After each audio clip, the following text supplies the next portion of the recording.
أعوذ بالله من الشيطان الرجيم بسم الله الرحمن الرحيم আসসালামু আলাইকুম ওরহমতুল্লাহি ওবারাকাতুহ। হযরত সাদ রাদিয়াল্লাহু তাআলা আনহু হযরত মুহাম্মদ সাল্লাল্লাহু আলাইহি ওয়াসাল্লামের একজন সাহাবী ছিলেন।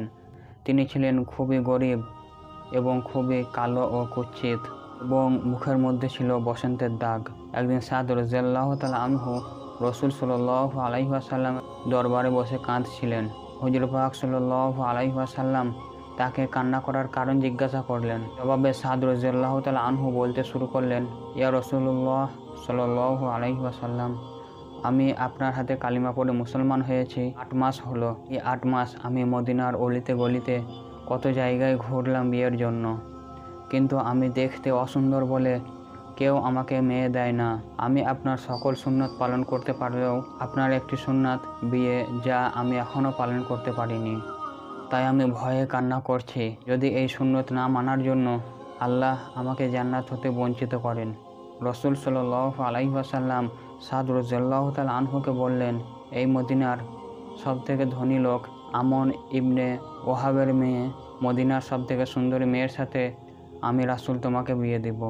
এখন তুমি আমন ইবনে ওহাবের বাড়িতে যাও এবং তাকে গিয়ে বলো আমি তোমার মেয়ের সঙ্গে তাকে বিয়ে দিতে চাইছি। তখন সাদ রাদিয়াল্লাহু তাআলা আনহু আমন ইবনে ওহাবের বাড়িতে গেলেন এবং আমন ইবনে ওহাবকে সব কিছু খুলে বললেন।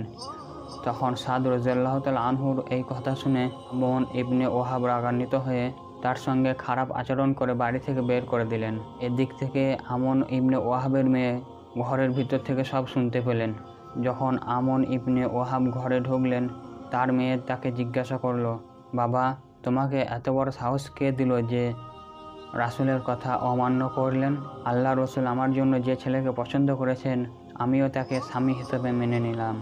মেয়ের এই কথা শুনে আমন ইবনে ওহাব দৌড়ে রাসূলের দরবারে গেলেন এবং রাসূলের কাছে মাপ চাইলেন।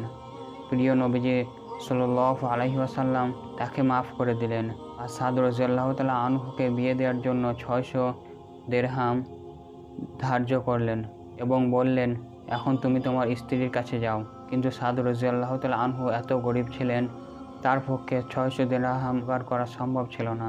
তাই অন্যান্য সাহাবীরা মিলে সাদ রাদিয়াল্লাহু তাআলা আনহুকে সাহায্য করলেন, যাতে তিনি ওনার স্ত্রীর মোহরানা আদায় করেও নতুন স্ত্রীর জন্য কিছু সদাই করতে পারে। ওদিকে সাদ রাদিয়াল্লাহু তাআলা আনহু বাজারে চলে গেলেন কেনাকাটা করার জন্য। যখন নতুন স্ত্রীর জন্য কেনাকাটা করতে দোকানে ঢুকলেন, হঠাৎ শুনতে পেলেন মদিনার বাজারে কে যেন জেহাদের ডাক দিচ্ছেন। জেহাদের ডাক শুনে সাদ রাদিয়াল্লাহু তাআলা আনহু ভাবলেন, নতুন স্ত্রীর কাছে যাব না, আমি রাসূলের মহব্বতে জেহাদে যাব। তাই তিনি বিয়ের টাকা খরচ করে যুদ্ধের সরঞ্জাম ক্রয় করে জিহাদে চলে গেলেন। এদিকে যুদ্ধ শুরু হয়ে গেছে। সাদ রাদিয়াল্লাহু তাআলা আনহু একের পর এক কাফেরকে হত্যা করে জাহান্নামে পাঠাতে লাগলেন। যুদ্ধ করতে করতে সাদ রাদিয়াল্লাহু তাআলা আনহু শহীদ হয়ে গেলেন। এদিকে যুদ্ধ শেষ হলো। দূর হতে দেখা যায় কার যেন লাশ পড়ে আছে। রাসূল সাল্লাল্লাহু আলাইহি ওয়াসাল্লাম ও সাহাবীরা কাছে গিয়ে দেখলেন, এই যে সাদ রাদিয়াল্লাহু তাআলা আনহুর লাশ। মাথায় লোহার টুপি ভেঙে মগজ বের হয়ে গিয়েছে আর জিহ্বা বের হয়ে আছে। সাদ রাদিয়াল্লাহু তাআলা আনহুর চেহারার দিকে তাকিয়ে রাসূল সাল্লাল্লাহু আলাইহি ওয়াসাল্লাম কেঁদে ফেললেন। আবার পরক্ষণে আকাশের দিকে তাকিয়ে হাসলেন এবং আবার আকাশ হতে মুখ ফিরিয়ে নিলেন।